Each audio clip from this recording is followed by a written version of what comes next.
So Christmas is approaching. Spain likes their Christmas. They like to put lights on everything. They like to have these little huts to sell things everywhere. They start celebrating at the beginning of November, and then they don't finish until January 6th.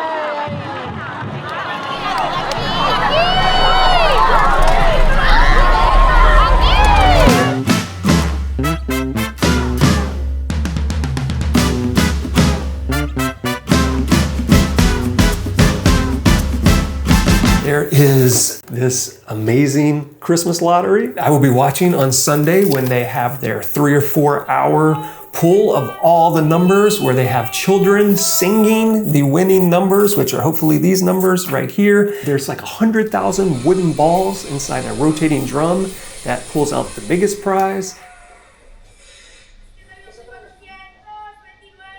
So the smaller drum has amounts to win, which are mostly 1,000 euros, but occasionally a big one like 50,000 comes out, and then it's a big deal and they gotta bring it over to these judges.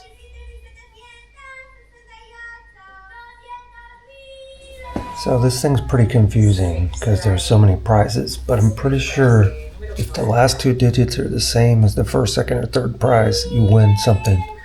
So I think I've won 100 euros so far. So 4.5 hours into this thing, is still not over. They're on the 9th of 10 tablets, and they've announced all the large prizes, and it looks like we've won 120 euros. So one of the things we knew we didn't want to miss was the big unveiling of the Malaga Christmas light show.